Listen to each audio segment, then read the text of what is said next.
Buenos días. En esta mañana la palabra del Señor nos lleva al Evangelio de San Mateo, capítulo 21. Voy a leer algunos versículos de este hermoso Evangelio. Los Evangelios cuentan sobre todas las cosas la vida y el ministerio del Señor Jesús en su paso por aquí por la tierra. Y hay algunos hechos que están escritos y están relatados en los 4 evangelios. No son muchos los que están en los 4 evangelios escritos, en este caso este hecho sí,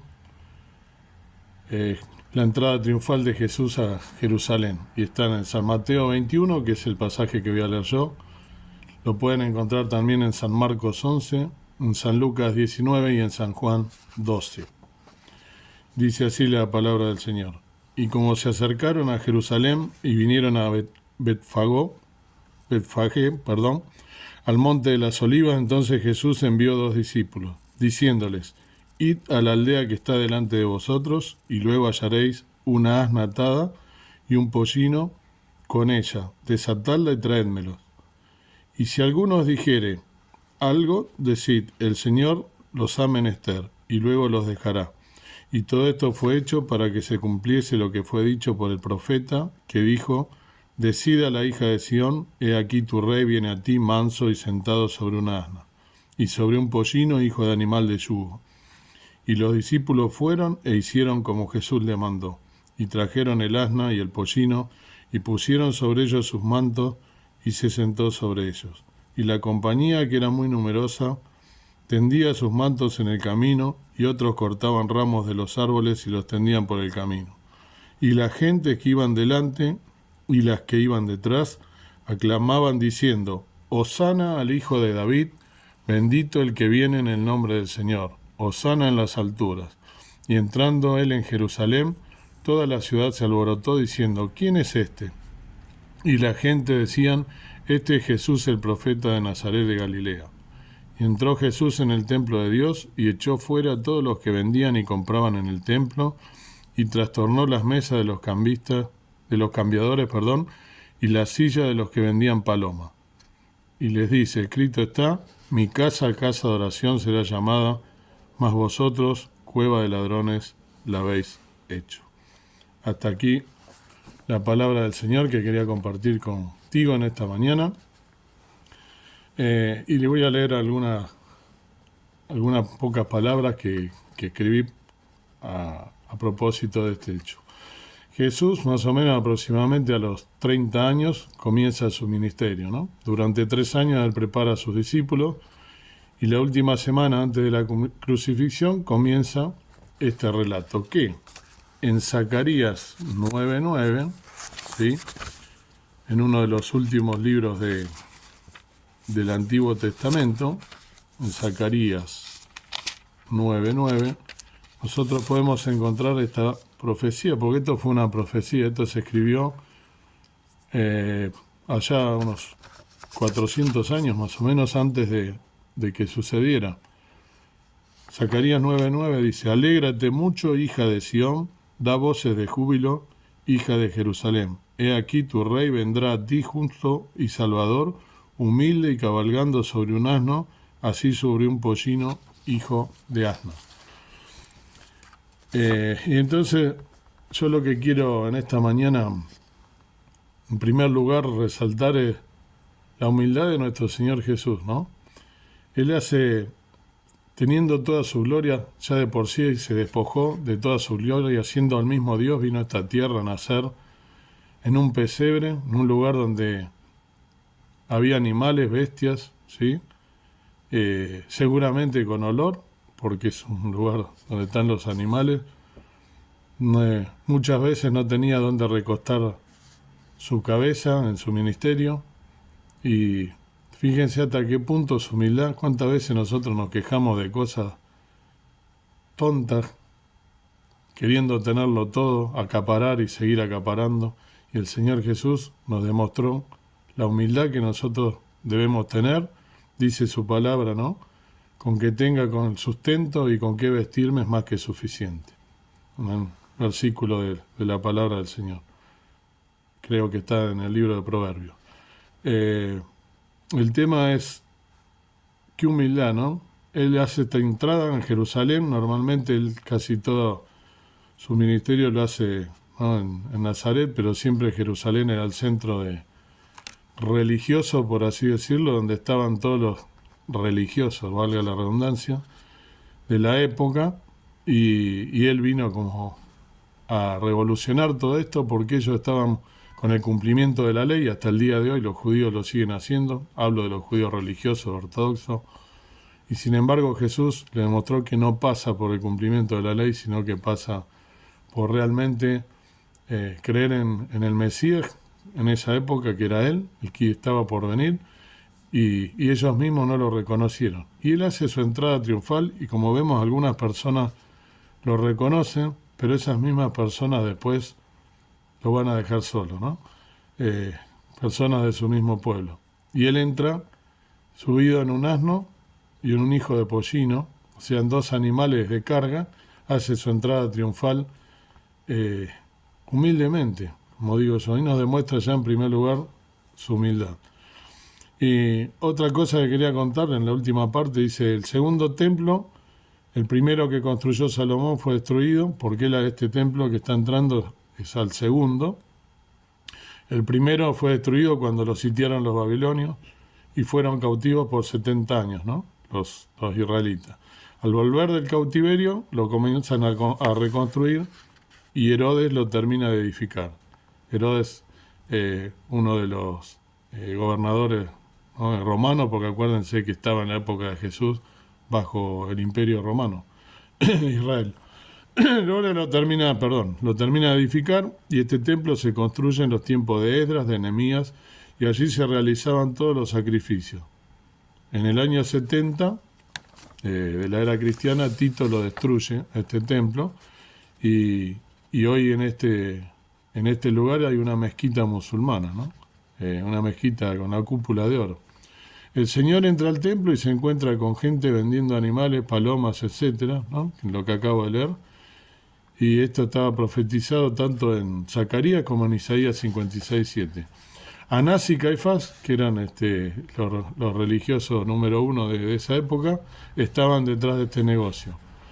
Es interesante ver cómo hay personas que cauterizan su conciencia, ¿no?, de tal manera que lo que Dios ama, ellos lo aborrecen.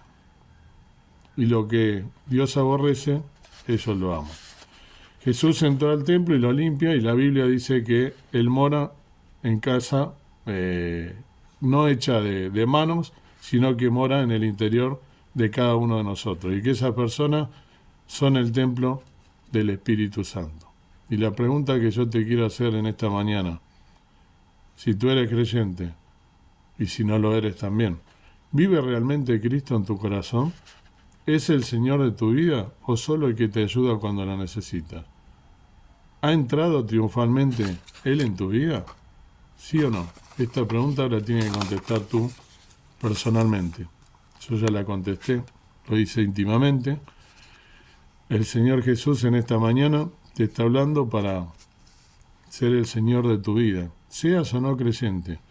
Ser el Señor de tu vida significa renunciar a derechos, significa renunciar a todo aquello que ponemos por delante de Él, en esta vida en la que estamos ensimismados en las cosas materiales, queriendo, como dije, acaparar cada vez más. Vivimos con la cabeza puesta en las cosas de acá abajo, siendo que todas ellas van a ser perecederas, todas ellas van a pasar, son efímeras, y el Señor Jesús nos quiere recoger como la gallina a los polluelos, ¿no?, en su sala.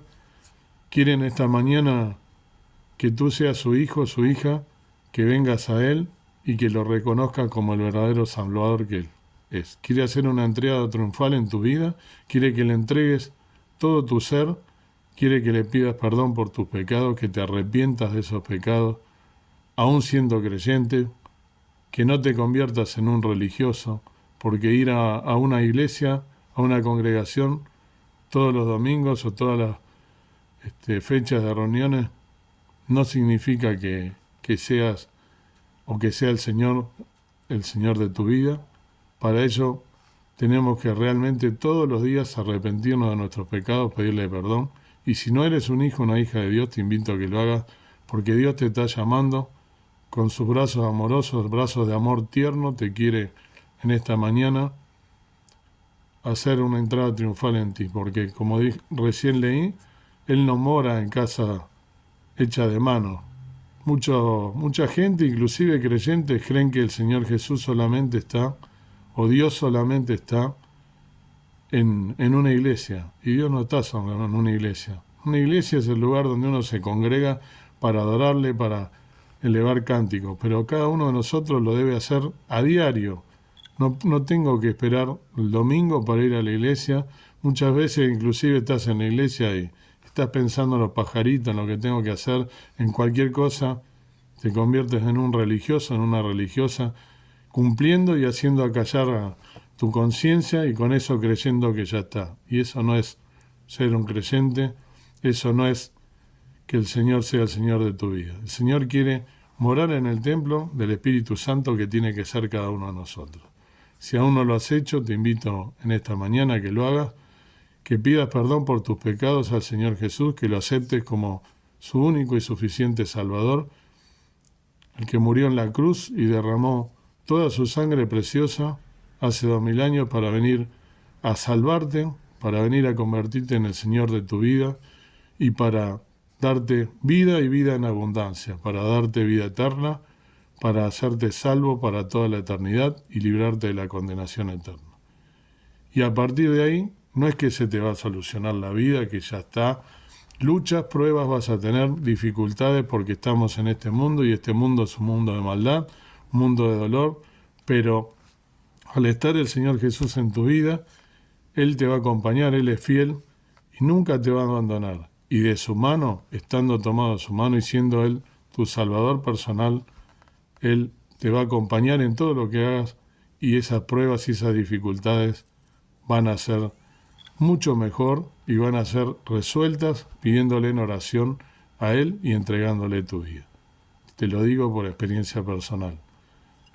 Que en esta mañana puedas todos los días de tu vida, lo que resta de tu vida, estar pensando en estas cosas, levantarte y que al levantarte tu primer pensamiento sea elevar una oración de agradecimiento a Dios por un nuevo día de vida y de esa manera poder vivir una vida en santidad junto con nuestro Padre Celestial a través de la persona del Señor Jesucristo que vino a morir por ti y por mí, siendo santo, y lo que quiere en esta mañana es hacer una entrada triunfal a tu corazón, a tu alma, a tu vida y librarte de la condenación eterna. Dios quiera que lo puedas hacer. Oramos en esta mañana.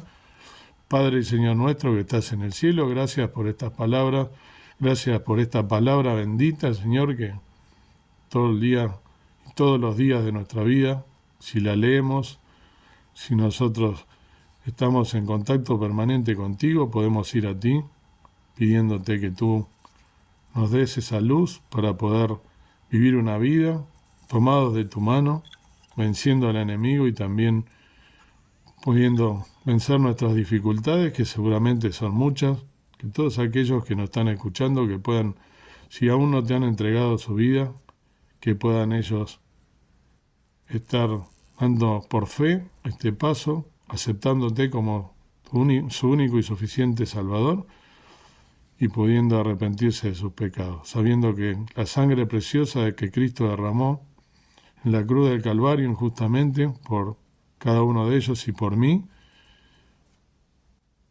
tiene ese poder de salvación, de santificación, de redención, de limpieza de pecados, que tú quieres venir a morar a tu vida. Yo quiero que vengas a mi vida, como te lo he entregado, en mi cámara secreta, pero quiero que todos los días seas mi Salvador personal, que seas mi Señor. Quiero entregarte mi vida entera. Que cada uno de nosotros lo podamos hacer en esta mañana y podamos de verdad dedicarnos a las cosas que realmente merecen la pena, que eres tú. Y que el templo del Espíritu Santo que vive en cada uno de nosotros, que te entregamos nuestra vida, pueda realmente brillar que podamos escudriñar las Escrituras y que podamos vivir una vida en santificación tomados de tu mano. Ayúdanos porque somos débiles y flacos, pero a pesar de ello te tenemos. Te pido todas estas cosas invocando el perdón de mis pecados en el nombre precioso de Cristo Jesús. Amén. Muchas bendiciones y Dios quiera que puedas tomar este paso en tu vida, sea creyente o no, de que el Señor Jesús sea el Señor de tu vida. Amén.